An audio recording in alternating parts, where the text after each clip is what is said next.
Olá pessoal, eu sou o André, sou professor de Química e neste vídeo a gente vai conversar sobre os estados físicos da matéria e as transformações entre esses estados. Antes de qualquer coisa, é importante lembrar que vídeo não cumpre o mesmo papel que a aula presencial. Ele é uma ferramenta interessante para disponibilizar conteúdo para os estudantes, mas não cumpre o mesmo papel.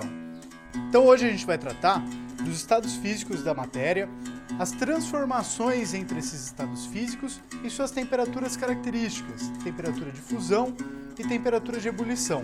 Vamos falar também sobre as curvas de aquecimento características de uma substância pura e de diversos tipos de mistura. Então, bora para o conteúdo?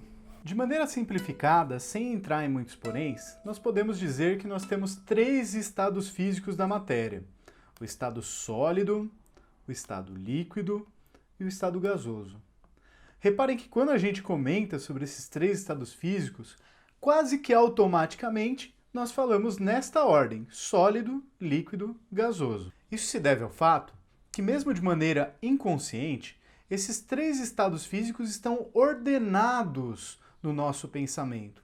Ordenados das menores temperaturas, nas quais nós encontramos o estado sólido, passando por temperaturas intermediárias, nas quais nós encontramos o estado líquido, e nas temperaturas mais altas, nós vamos encontrar ali o estado gasoso. Estes três estados físicos também podem ser diferenciados do ponto de vista do movimento que existe entre as partes de um corpo deste material. Então, no estado sólido, o movimento entre as partes é bastante dependente de uma parte com a outra. Quando a gente diz que alguma coisa se comporta como um sólido, é exatamente nisso que nós estamos pensando. Pensem numa pedra de gelo, por exemplo. Ao ser lançada ou empurrada, essa pedra de gelo se move como um corpo único, com bastante dependência entre os movimentos das partes. Por outro lado, um copo ou um balde de água líquida tem um movimento muito menos dependente entre as partes do que se comparado com uma pedra de gelo. Diferente da pedra de gelo, quando você lança uma porção de água, a gente percebe que várias partes desse material, dessa porção de água, têm um movimento bem mais independente entre si. No entanto, mesmo comparando com o estado líquido, se a gente passa para o estado gasoso, o movimento das partes desse material é bem menos dependente ainda do que o líquido.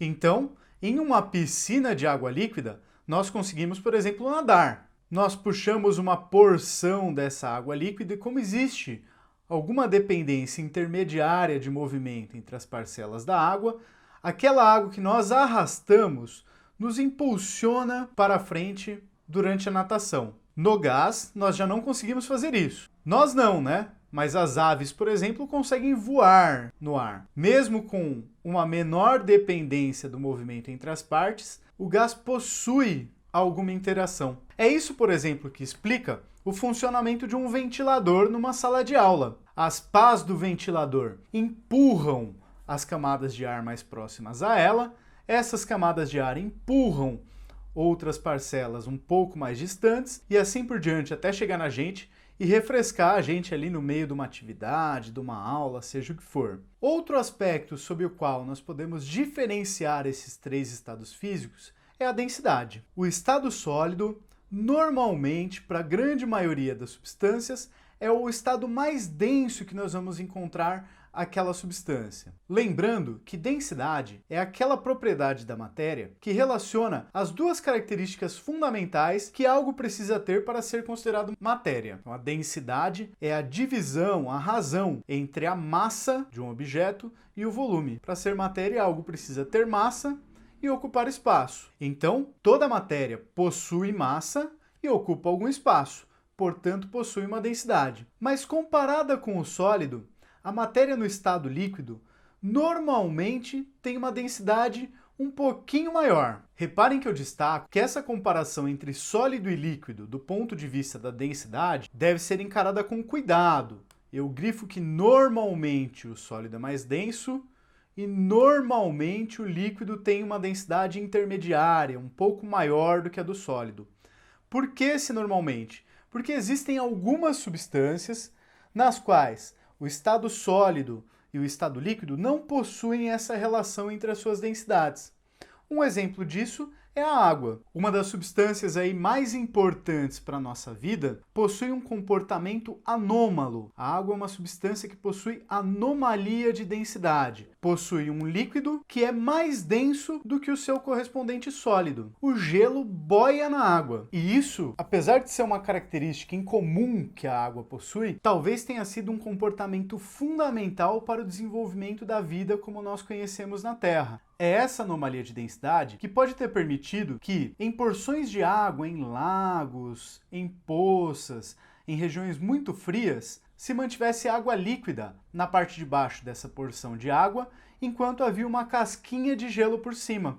A presença de água no estado líquido é fundamental para o desenvolvimento dos organismos vivos. Mas, para a grande maioria das substâncias, o sólido é o estado físico mais denso. O líquido possui uma densidade intermediária e o estado gasoso, esse sempre é o estado físico menos denso para uma determinada substância química. Considerando então esses três estados físicos da matéria, sólido, líquido e gás ou vapor, nós podemos relembrar quais são os tipos de transformação de um estado físico no outro, sendo a transformação de sólido em líquido a fusão, a transformação de líquido em vapor, a vaporização, a transformação de vapor em líquido, liquefação ou condensação, e a transformação de líquido em sólido, a solidificação. Existe também uma transformação sublime, uma transformação que pula um dos estados físicos. Essa transformação do sólido em vapor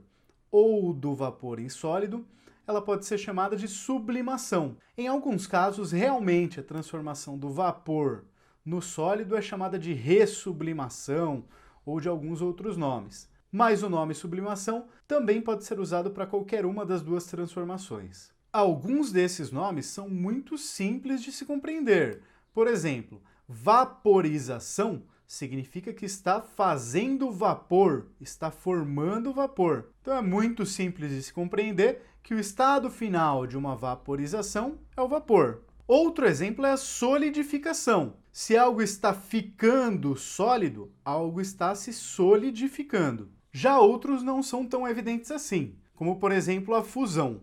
Neste momento eu peço que você lembre daquele seu familiar que chegou estressado, bufando em casa e falou: "Você não sabe o que aconteceu. Fundiu o motor do meu carro." Como nós podemos entender que a fusão é a transformação de sólido em líquido a partir desse exemplo? Ora, o comportamento esperado das peças de um motor de um carro é que ele se comporte como um sólido. O movimento de uma das partes da peça seja dependente, seja rígido, conjunto com as outras partes da peça. Se o motor do carro esquentou muito, seja por falta de óleo para lubrificação, seja por falta de refrigeração, conforme a temperatura vai aumentando, é possível que as peças percam essa grande dependência característica do estado sólido entre as partes do seu corpo e passem a se comportar de maneira menos rígida. Quando isso acontece, aquela engrenagem, aquele motor já não funciona mais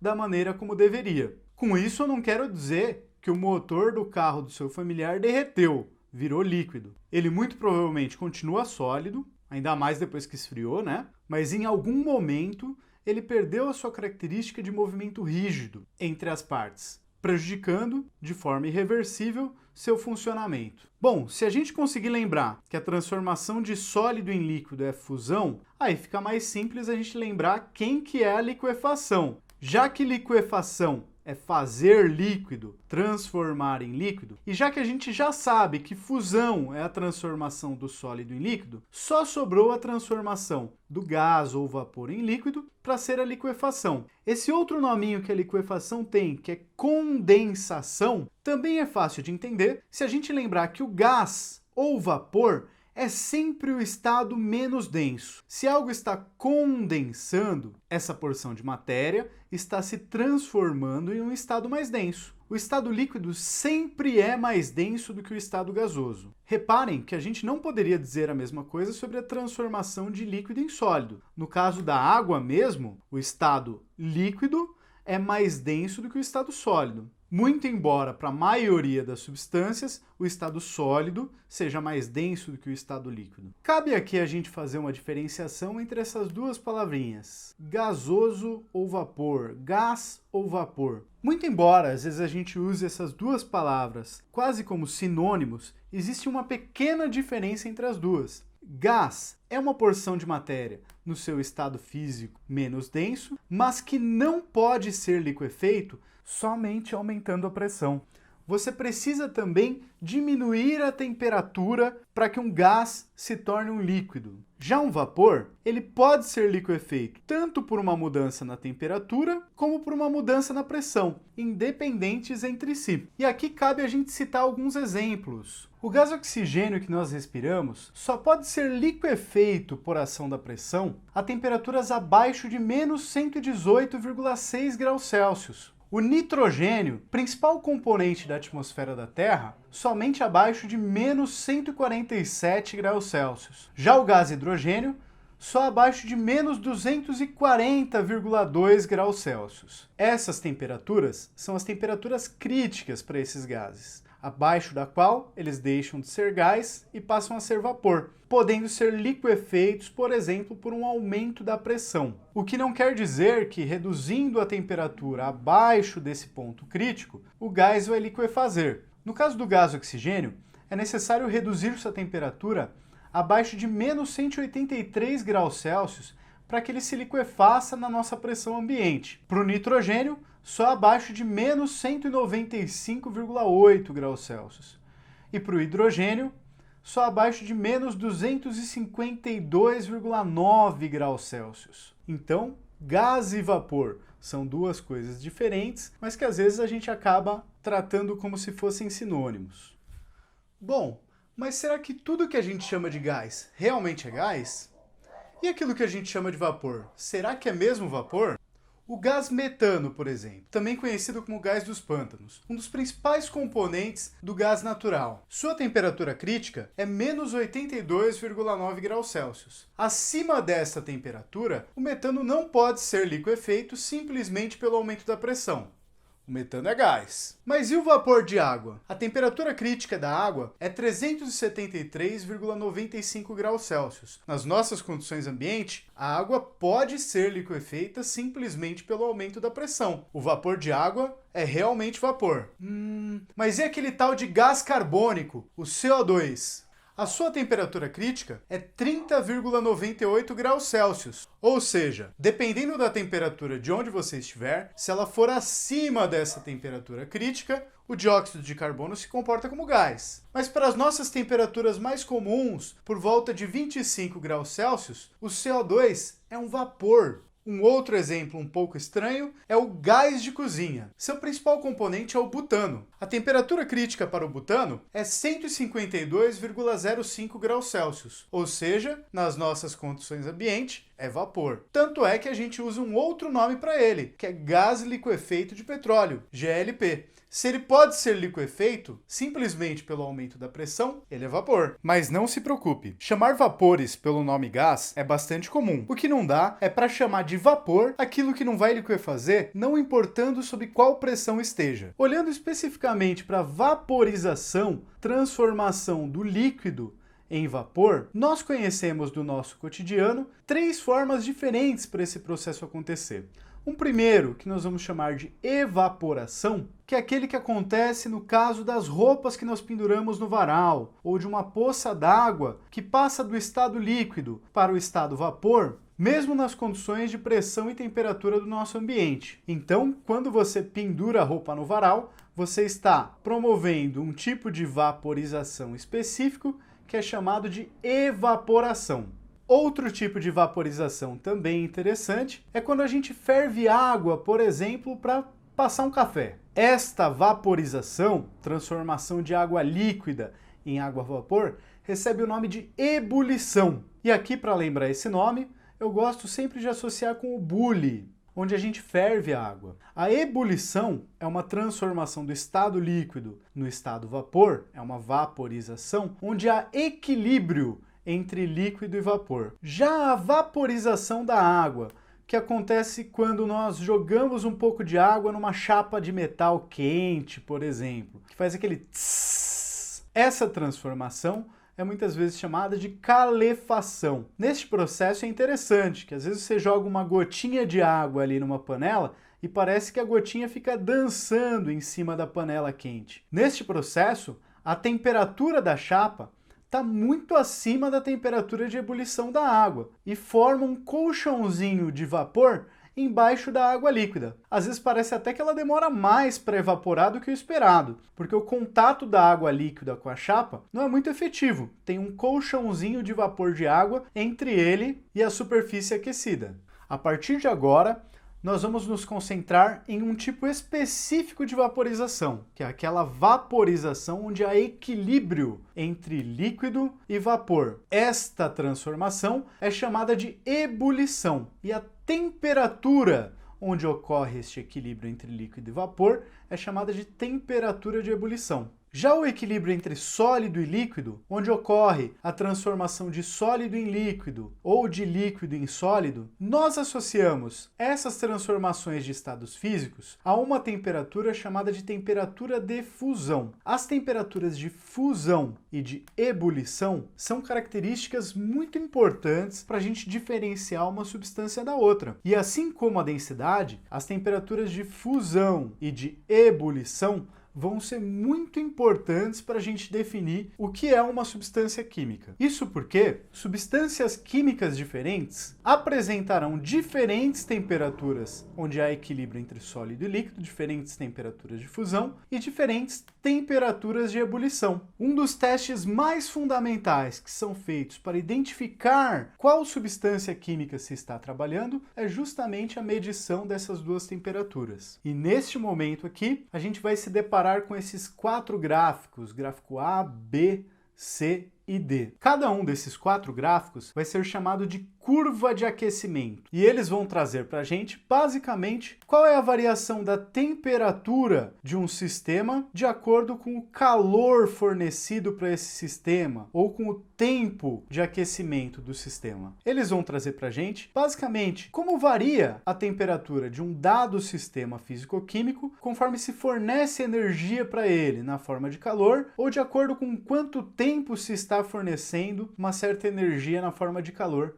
para esse sistema. Olhando de maneira superficial, esses 4 gráficos parecem muito um com o outro, são bem parecidinhos, né? Então parece uma escadinha que vai subindo aqui, aqui também no gráfico B, mesma coisa, no gráfico C e no gráfico D também. Mas a partir de agora nós vamos tratar de diferenciar esses 4 gráficos. O primeiro gráfico, o gráfico A, ele corresponde à curva de aquecimento para uma substância pura. Reparem que diferentemente dos gráficos B, C e D, no gráfico A nós temos 2 partes onde há uma linha horizontal, 2 partes do gráfico onde a inclinação é nula. E para uma substância pura é assim mesmo que acontece. Nas transformações fusão e ebulição, mesmo que você continue fornecendo energia na forma de calor para o sistema, a temperatura não sobe. Então, o processo de fusão para uma substância pura ocorre a uma temperatura constante, assim como o processo de ebulição, também é uma temperatura constante. Mas como assim? Por que isso acontece? Como pode eu fornecer energia na forma de calor para um determinado objeto, para um determinado sistema,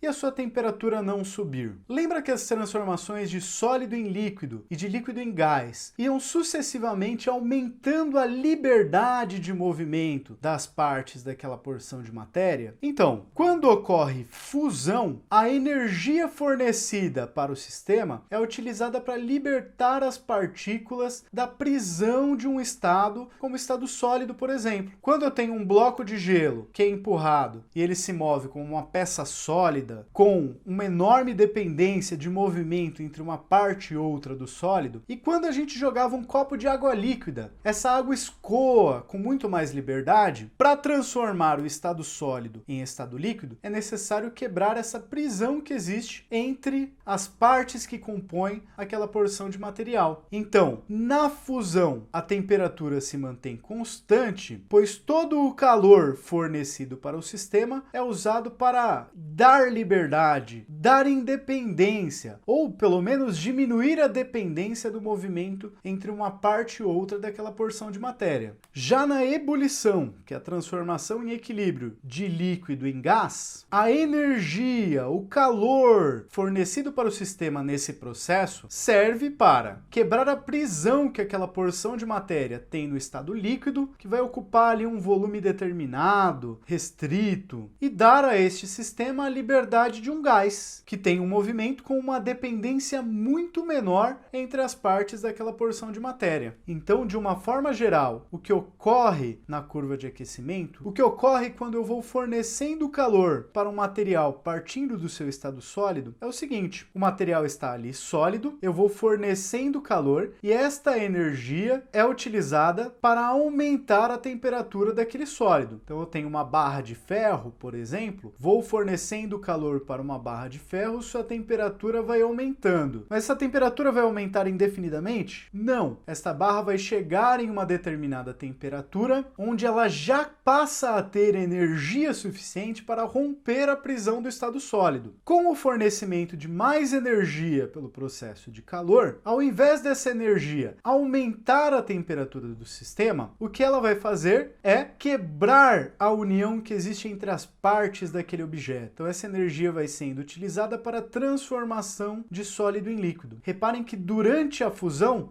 nós temos equilíbrio entre estado sólido e estado líquido. Os dois estados da matéria coexistem por um certo intervalo de tempo, enquanto o calor é fornecido para fundir o material. Então, o sólido começou a fundir, a temperatura para de subir, fica constante. Forneço mais energia, uma maior porção de sólido se transforma em líquido, mas eu tenho sólido e líquido no meu sistema.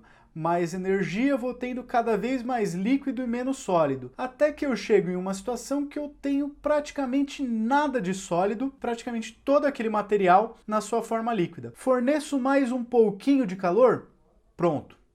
Derreteu todo o sólido, tenho apenas líquido. A partir do momento que eu tenho apenas líquido no meu sistema, toda a energia fornecida para o sistema volta a ser utilizada para aumentar a temperatura do sistema. Forneço calor, a temperatura do líquido. Temos apenas líquido agora, vai aumentando. Mas este aumento de temperatura também não é indefinido. Chega um determinado momento que aquele sistema tem energia suficiente para se libertar da prisão do estado líquido e começar a formar estado gasoso. A partir deste momento, o sistema entra em ebulição, passa a haver equilíbrio entre estado líquido e estado gasoso. Os dois estados da matéria vão conviver, coexistir em equilíbrio. No começo eu tenho um montão de líquido e quase nada de gás. Conforme eu vou fornecendo mais energia, vai aumentando a quantidade de gás e diminuindo a quantidade de líquido, até que eu chego numa determinada situação em que eu praticamente não tenho líquido e tenho um montão de gás. Se eu forneço um pouquinho mais de energia, o pouquinho de líquido que eu ainda tinha vira gás. E a partir deste momento, todo o calor fornecido é utilizado para aumentar a temperatura deste gás. Deu para entender como é que funciona o aquecimento de uma substância pura? Então agora nós vamos ver como é que se comporta uma mistura ao longo do aquecimento. Se eu tenho uma mistura, isso quer dizer que eu tenho pelo menos duas coisas diferentes, duas substâncias diferentes ali naquele sistema. Se existem pelo menos duas substâncias diferentes, o que eu deveria esperar? Que as duas substâncias tenham a mesma tendência a ganhar liberdade, a mudar do estado sólido para o líquido, ou do líquido para o gás. Não. Coisas diferentes se comportam de maneiras diferentes. Então, em uma mistura, uma das substâncias tende a mudar de estado físico antes da outra. Uma tem uma tendência maior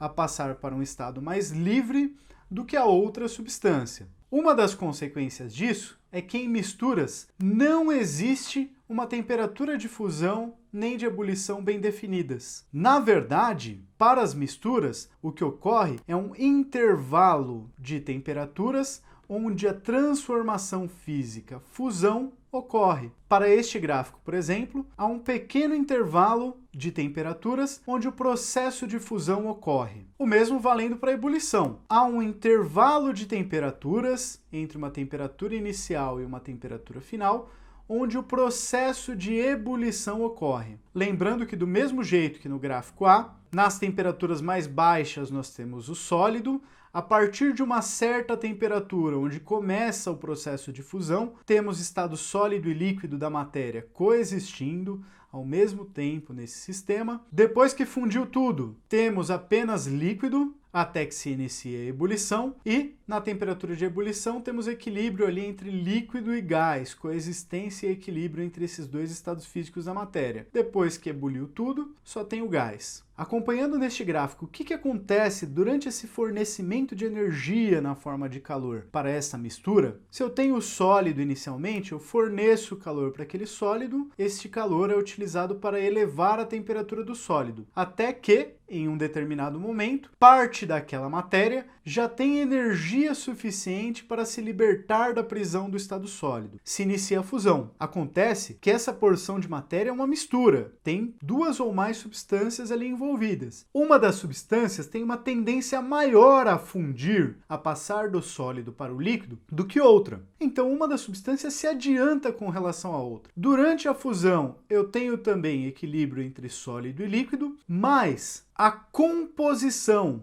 deste estado físico sólido e deste estado físico líquido varia conforme o processo se desenvolve. Durante a fusão, uma das substâncias vai tender a fundir com maior facilidade do que a outra, o que nos permite, por exemplo, separar estas substâncias. Depois que tudo fundiu, nós temos apenas líquido. Forneço calor, o calor é utilizado para elevar a temperatura do líquido. Começou a ebulição, novamente uma das substâncias tem tendência a passar para o estado gasoso maior do que a outra. Conforme eu vou fornecendo mais calor, aquela substância que sofre ebulição com maior facilidade passa mais rápido para o estado gasoso do que a outra substância, que fica em maior quantidade no estado líquido. Ao longo desse processo eu posso efetuar a separação entre essas substâncias. Mas se eu não tentei separar de alguma forma, depois que todo mundo virou gás, recebeu calor suficiente para virar gás, está todo mundo como gás ali misturado. Eu posso continuar fornecendo calor e elevar a temperatura. Poxa, mas se o gráfico A é o gráfico correspondente à curva de aquecimento de uma substância pura, onde a temperatura se mantém constante tanto na fusão como na ebulição. E o gráfico B é o gráfico correspondente à curva de aquecimento de uma mistura, onde a temperatura varia, aumenta, tanto durante a fusão como durante a ebulição.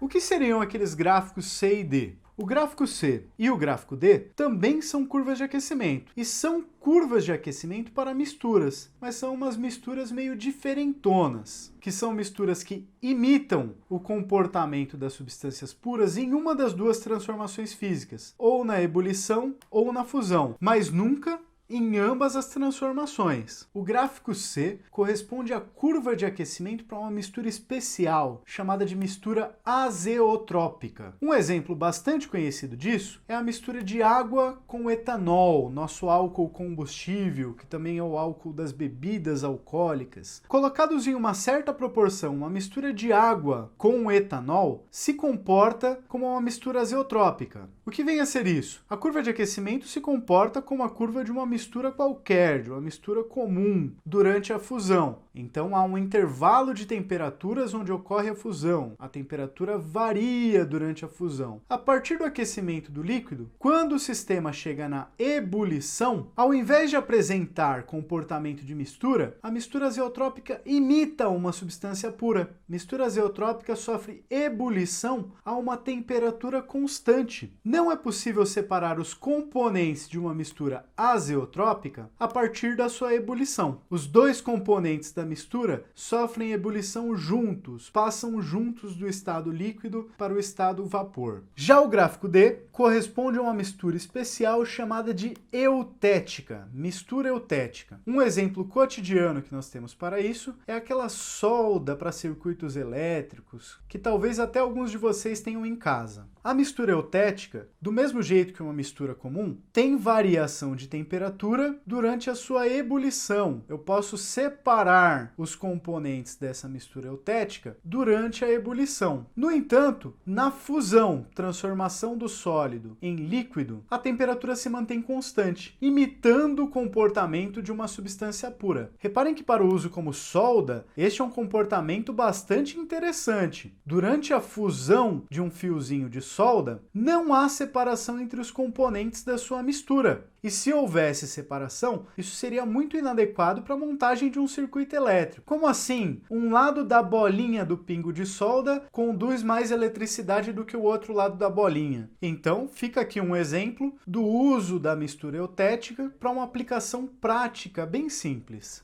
Vamos lá! Será que agora, olhando para esses gráficos, você consegue identificar quem é quem? O gráfico A corresponde a uma substância pura, onde nós podemos ver que tanto na fusão como na ebulição a temperatura se mantém constante. O gráfico B é uma mistura comum, uma mistura ordinária, onde tanto na fusão como na ebulição há variação de temperatura, a temperatura se eleva nesses processos. O gráfico C corresponde a uma mistura azeotrópica, que se comporta como uma mistura comum durante a fusão, mas imita o comportamento de substância pura na ebulição. O D é uma mistura eutética, que se comporta como mistura durante a ebulição, mas imita comportamento de substância pura durante a fusão. É importante ressaltar que, seja no caso do azeótropo, seja no caso do eutético, sempre haverá variação de temperatura em pelo menos uma das transformações físicas, ou na fusão ou na ebulição. E eu apresento aqui nessa tabela algumas das temperaturas de fusão e de ebulição das substâncias sob a pressão de uma atmosfera, que é a pressão típica no nível do mar. E eu precisei falar sobre a pressão porque tanto a temperatura de fusão como a de ebulição, principalmente a de ebulição, são bastante influenciadas por alterações na pressão. Sob pressões mais altas, são favorecidos sempre os estados mais densos. Sob pressões mais baixas, são favorecidos sempre os estados menos densos. Então, pegando aqui o exemplo do benzeno, um solvente orgânico bastante importante. Sua temperatura de fusão é 5,5 graus Celsius e a temperatura de ebulição é 80,1, sob a nossa pressão atmosférica. Então, vou pegar aqui o exemplo do clorofórmio, um solvente orgânico bastante importante. Sua temperatura de fusão é menos 63,5 graus Celsius e a de ebulição, 61,2 graus Celsius. Isto se nós estivermos sob a pressão de uma atmosfera. Se eu diminuo a pressão, eu favoreço os estados menos densos. Como o clorofórmio é uma substância que não tem anomalia de densidade, seu estado sólido é o mais denso, o estado líquido é intermediário e o estado gasoso é o menos denso. Então, diminuir a pressão sobre clorofórmio favorece o estado gasoso quando comparado com o estado líquido. Com isso, essa temperatura de ebulição seria mais baixa conforme a pressão fosse mais baixa. O mesmo valendo para a fusão. Reduzir a pressão favorece o estado líquido com relação ao estado sólido. Então, essa temperatura de fusão também seria mais baixa. Para chegar a formar o sólido, eu preciso diminuir ainda mais a temperatura se a pressão for menor do que uma atmosfera. Será que para a água funcionaria do mesmo jeito? Lembramos que a água é uma substância que possui anomalia de densidade. Ela possui, como qualquer substância, o estado gasoso, vapor de água, menos denso, mas o seu estado sólido é menos denso do que o estado líquido. O gelo boia na água. Então, olhando para a temperatura de ebulição, se a pressão for mais baixa, vai favorecer o estado gasoso, que é menos denso. Então, vai fazer com que a temperatura de ebulição da água seja um pouquinho menor do que os 100 graus Celsius que nós estamos acostumados. Na fusão,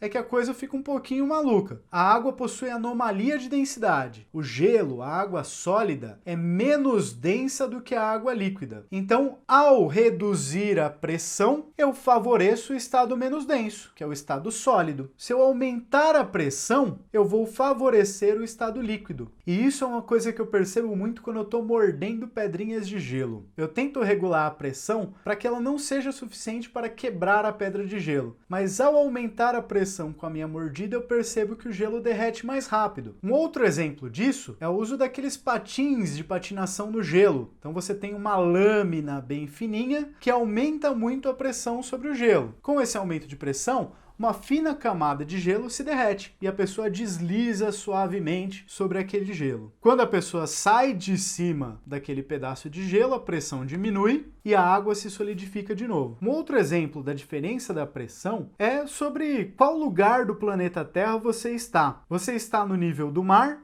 ou você está numa grande altitude? E o exemplo que eu peguei aqui é a comparação entre a pressão no nível do mar, que é de 1 atmosfera, e a pressão na cidade de Guarulhos, tá? Uns 760 metros acima do nível do mar. Na cidade de Guarulhos, a pressão será menor do que no litoral. Consequentemente, eu favoreço o estado gasoso da água e a água ferve um pouco abaixo de 100 graus Celsius. Há uma pressão menor do que o nível do mar, eu favoreço, no caso da água, que possui anomalia de densidade, o seu estado sólido se comparado com o estado líquido. Então, sob uma pressão mais baixa, a temperatura de fusão da água será um pouco acima de 0 graus Celsius. Mas esses valores tabelados para as condições de pressão de 1 atmosfera são valores muito importantes que são usados como referência para identificar uma série de substâncias.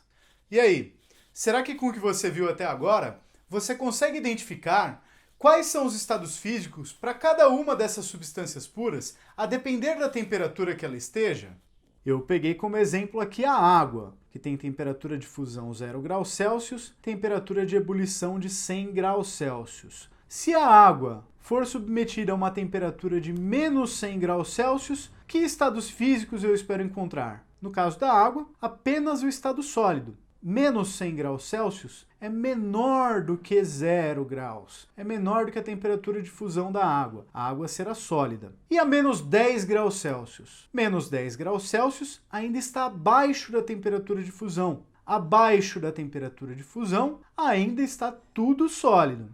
Interessante é o que passa a acontecer a 0 graus Celsius. 0 graus Celsius é exatamente a temperatura de fusão. Lembrem-se que se eu estiver tratando da substância pura, água, a fusão ocorre a uma temperatura constante. Então, durante todo o período em que ocorre a fusão, a temperatura se manteria a 0 graus Celsius. A esta temperatura, eu posso encontrar parte da matéria como estado sólido e parte da matéria como estado líquido, pois a temperatura de fusão é a temperatura onde há equilíbrio entre sólido e líquido. E o que acontece com a água a 78,2 graus Celsius? Bom, a 78,2 graus Celsius, ela está acima da fusão e abaixo da ebulição. Entre a fusão e a ebulição, o estado da matéria que nós encontramos é o líquido. A 115 graus Celsius, 115 graus Celsius é maior do que a temperatura de ebulição da água. Se a temperatura já conseguiu subir acima da temperatura de ebulição, significa que eu já não tenho mais líquido,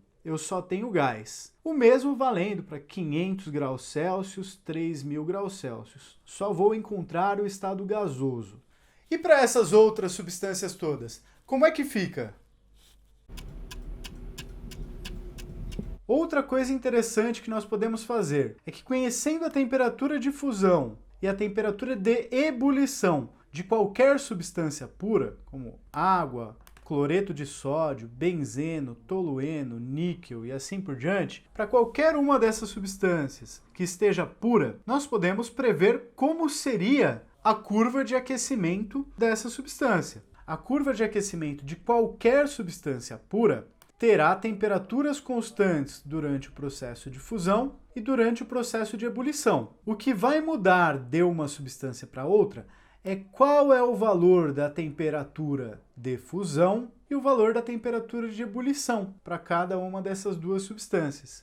E aí, Será que você consegue esboçar a curva de aquecimento para o etanol e para o enxofre, colocando na fusão e na ebulição os valores das temperaturas onde essas transformações ocorrem? Bom, se a temperatura for baixa o suficiente, tanto o enxofre como o etanol serão sólidos. Se eu forneço calor para o enxofre sólido ou para o etanol sólido, a energia fornecida é utilizada inicialmente para elevar a temperatura do sólido, até que seja atingida a temperatura de fusão, que para o etanol é menos 114,1 e para o enxofre são 115 graus Celsius positivos. Atingida a temperatura de fusão, seja o enxofre, seja o etanol, continuam recebendo energia, mas sua temperatura não sobe. Há uma temperatura de 115 graus Celsius para o enxofre, ou de menos 114,1 graus Celsius para o etanol, nós temos a coexistência, o equilíbrio entre sólido e líquido, tanto para o enxofre como para o etanol. E o processo que está acontecendo é o processo de fusão. Conforme todo o sólido seja transformado em líquido, se eu forneço mais calor para o sistema, essa energia é utilizada para a elevação da temperatura do líquido. Mas essa temperatura se eleva até que aquela substância atinja a sua temperatura de ebulição, que para o etanol é 78,2 graus Celsius, e para o enxofre é 445 graus Celsius. Atingida a temperatura de ebulição, eu forneço mais calor para o sistema e a temperatura se mantém constante. Neste processo, o que está acontecendo é a ebulição, equilíbrio entre líquido e gás. Para o enxofre, a 445 graus Celsius e para o etanol, a 78,2 graus Celsius. A partir do momento que todo líquido se transforma em gás, todo o calor fornecido para a substância é utilizado para elevar a temperatura do gás. Então eu forneço energia para o gás e sua temperatura vai aumentando. Mas será que existe alguma substância que não se solidifica? Se a gente pensar em um assunto que nós vamos ver em outro momento, que são as forças intermoleculares, a gente consegue prever que o hélio provavelmente seria a substância mais difícil de solidificar. Mas, de fato, o hélio se solidifica. Lógico que só acontece a uma temperatura muito baixa, menos 272 graus Celsius, e o hélio também tem uma coisa interessante. Ele é a única substância que, para solidificar, eu necessariamente preciso elevar a pressão. O hélio não solidifica na pressão de uma atmosfera, mas só ele também. Mas solidifica se as pressões forem altas o suficiente. Tá, mas o que isso de fusão, ebulição, curva de aquecimento tem a ver com química? As mudanças de estado físico não são transformações físicas? Por que a gente está vendo isso em química? Acontece que uma das formas mais comuns, mais simples, mais tradicionais de separar uma coisa da outra é fazer com que elas mudem de estado físico em tempos diferentes, que elas mudem de estado físico separadamente. E é aí que essas transformações físicas vão ser muito importantes para a gente em química. Eu trago de novo aqui para vocês, mais uma vez, a curva de aquecimento correspondente a uma mistura comum, uma mistura ordinária. Lembrem-se que tanto na fusão como na ebulição ocorre variação de temperatura. Existem tendências diferentes a uma coisa ou outra mudar do estado sólido para o líquido ou do líquido para o gás. Se existem essas tendências diferentes, talvez olhar para a fusão e a ebulição seja um modo de nós buscarmos separar estas coisas. E é esta característica que nós vamos utilizar para alguns métodos muito importantes de separação de mistura, como por exemplo a destilação simples, onde a gente pode separar uma mistura de água e sal, obter a água de um lado e sal do outro, separados. A destilação fracionada, muito utilizada na indústria do petróleo, para separar o petróleo nos seus diversos componentes, como gás, gasolina, querosene, óleo combustível, dentre outros. Outra situação onde a gente se utiliza dessa característica é na fusão fracionada, quando a gente quer separar um metal de uma série de impurezas. E aí fica uma questão. Nós queremos separar coisas, mas que coisas são essas? E é aí que grande parte das discussões da química vão começar. E no próximo vídeo dessa sequência, nós vamos tratar de uma aplicação dos pontos de fusão, ebulição e curvas de aquecimento às transformações que acontecem no ferro, muito importantes para quem estuda na área de mecatrônica. E também teremos um outro vídeo específico sobre separação de misturas, onde a gente vai aplicar tudo que a gente viu por aqui. Fique de olho no canal, logo teremos mais vídeos de química numa abordagem voltada para o ensino médio. Muito obrigado pela atenção e até mais!